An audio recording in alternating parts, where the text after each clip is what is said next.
विश्रांतीनंतर आपलं स्वागत। एक राजकीय बातमी। शरद पवार सुळेंच्या मोदी शहांच्या भेटीवर रोहित पवार यांनी स्पष्टीकरण दिलंय। रिसेप्शनचं निमंत्रण द्यायला सुळे शहांना भेटल्या असं ते सांगतात। तर शरद पवार यांनीही मोदींना विद्यार्थ्यांच्या आंदोलनासंदर्भात भेट दिली असं रोहित पवारांचं म्हणणं आहे। तर आम्ही विचारांचे पक्के कुठेही जाणार नाही असा विश्वास रोहित पवार यांनी व्यक्त केलेला आहे। सुळे शहा आणि मोदी शरद पवार यांच्या भेटीवर त्यांनी हे स्पष्टीकरण दिलेलं आहे।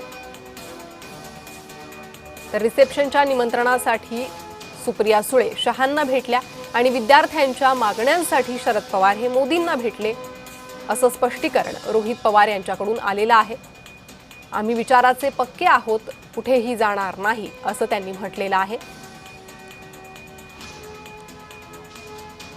तुम्ही जर बघितलं असेल तर काल सुप्रियाताई ह्या अमित शाह साहेबांना भेटल्या, पण त्या भेटण्याचं कारण हे सुप्रियाताईंनी स्वतः सांगितलेलं आहे की 10 ऑगस्टला मी सुद्धा त्या कार्यक्रमाला जाणार आहे। एक छोटंसं रिसेप्शन, जे लोक दिल्लीवरनं मुंबईला येऊ शकले नव्हते लग्नाला नाहीतर रिसेप्शनला, अशा सर्व मान्यवरांचं एक रिसेप्शन दिल्लीमध्ये त्या ठिकाणी ठेवण्यात आलेलं आहे। खासदार आणि सर्व केंद्रीय मंत्र्यांचं आणि सर्व इतर विरोधी पक्ष नेत्यांचं, आणि मग त्या अनुषंगाने त्यांना इन्व्हाइट करण्यासाठी ते गेले होते।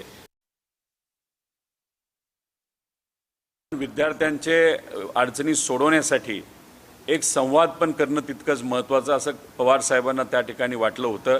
त्यामुळे मोदी साहेबांची वेळ घेऊन पवार साहेबांनी शेतकऱ्याचे मुद्दे मांडलेच, पण जे युवांवर होत होतं, जो अन्याय युवांवर मोठ्या प्रमाणात त्या ठिकाणी होत होता, याच्याबद्दलची सुद्धा चर्चा करण्यासाठी आदरणीय पवार साहेब हे मोदी साहेबांना त्या ठिकाणी भेटण्यासाठी गेले होते आणि ती चर्चा तिथं झाली।